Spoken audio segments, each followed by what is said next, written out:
Well, I'm Scott Rowell. I'm a Senior Product Manager, Technical for Amazon Web Services.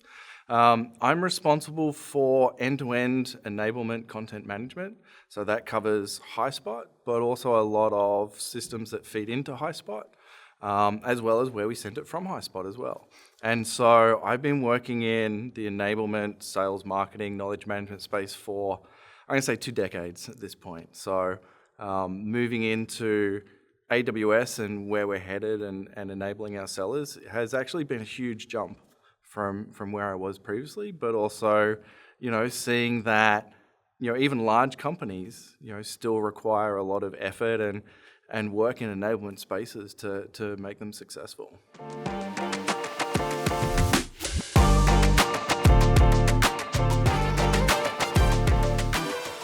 One of the things we've recently done is we decommissioned a SharePoint platform, which had 4,000 SharePoint pages on enablement content and migrated that to Highspot. And that was really the start of centralization of our sales enablement onto a single delivery platform.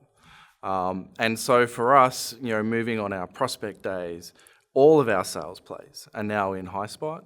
And so we're really focusing on AI like, every company, but being able to leverage that in the flow of our sellers with Salesforce integration has been critical, right? So we can get these plays, we can get the initiatives, we can get the prospecting days up and running super quick and in the flow of the opportunities that our sellers have.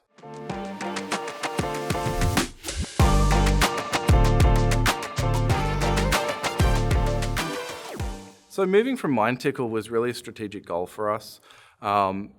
There are a lot of tools our sellers have to utilize, and Mindtickle was just another one of those. And I think part of it was really not moving forward with a lot of what Mindtickle capabilities there were.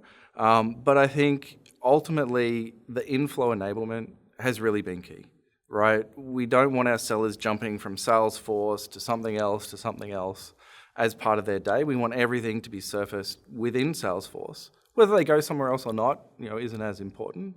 But Mindtickle just couldn't offer that, and it was more complex than what we really needed. And so training and coaching offers something that's integrated with the existing enablement content we have, which is huge, and it keeps the sellers in an environment that they're used to and they're comfortable with. We're still migrating a lot of our training into training and coaching, and we also use standard corporate LMSs in conjunction with that as well. But it's finding that balance of, what is really enablement training and what can sit in a corporate system? And we're targeting with our customers, training that was potentially just a PowerPoint deck somewhere, right? And really turning that into something a lot more impactful and utilizing a lot more of the Highspot features with the pitch practice and things like that just didn't exist for our sellers before.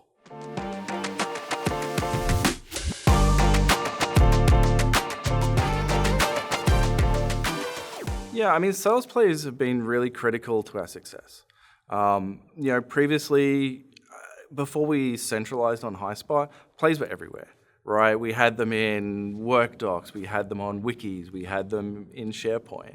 And so, 6 months ago, we really consolidated all of our plays and we tried to standardize our plays, right? A lot were very verbose, and Highspot really let us simplify those plays. But then we were able to integrate those into Salesforce, right? And that's where we really started to see the plays having a lot bigger impact with our sellers than when they were spread out everywhere. So we can actually start seeing who's using them for what opportunities. And, we did get rid of a lot of dead wood, right? There was a lot of irrelevant plays or incorrect plays.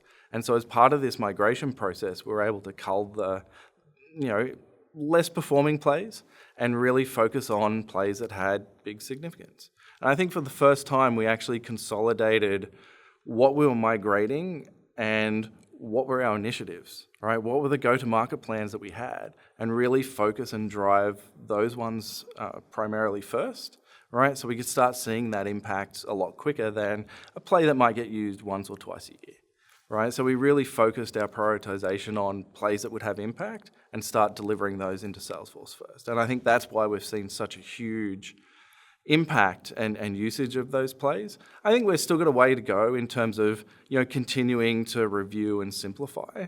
But it was a good first step, and Highspot gives us all the analytics we need to say, is this working or is it not? And that's been a big shift for our content creators. So they're still kind of catching up themselves as well, because now they can see, well, this messaging doc or my objection handling isn't being used. Why? Right? And we can fine tune those and really start to focus on, what's working, what's not, and get rid of what's not. I mean, it's just something we've never been able to do before.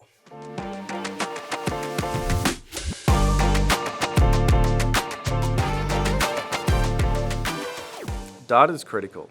I mean, you've probably heard Amazon, data's everything, but it really is. Like we look at our data every day. We review what we have. We work really hard to help our content creators understand the data and start focusing on actually what matters, right? Okay, someone viewed your content. Yay, right? Did they use that content, right? That's the more important piece. And the data lets us do that.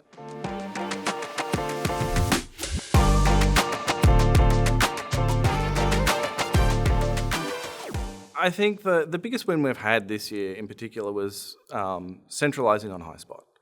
Highspot has always been used. We've 6 years, I think now, we've been on Highspot. But the adoption had been, based on particular industries, right? Industries or particular groups. And for the first time, we've been able to centralize our product marketing, our private pricing, our legal, right, and industry groups, and have that all consolidated on the one platform.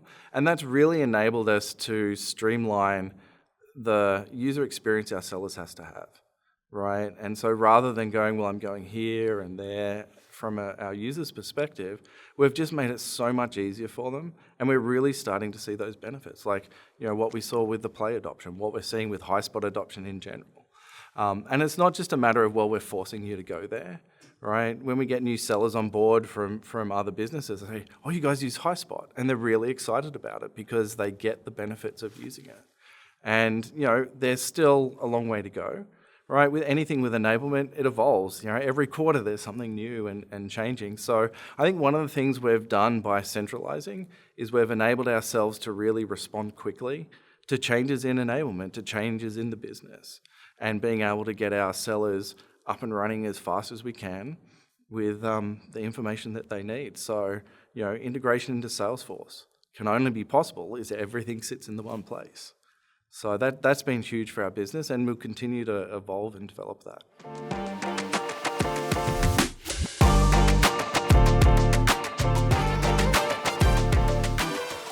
I think from our enablement and our journey, none of it would be possible without our account team at Highspot.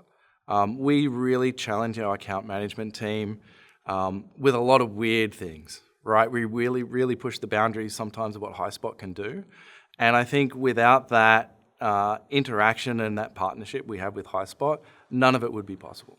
So, probably things we shouldn't be doing in Highspot necessarily, but we build custom HTML pages that we embed, right? With really amazing interactions and things like that for our sellers.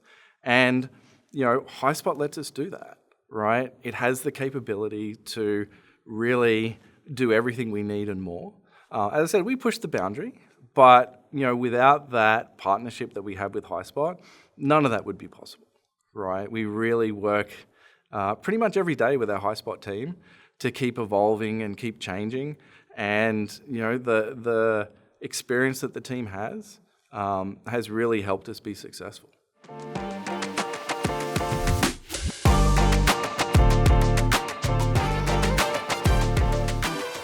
Highspot is adaptable, right? I think that is the key, is adaptable, it's flexible.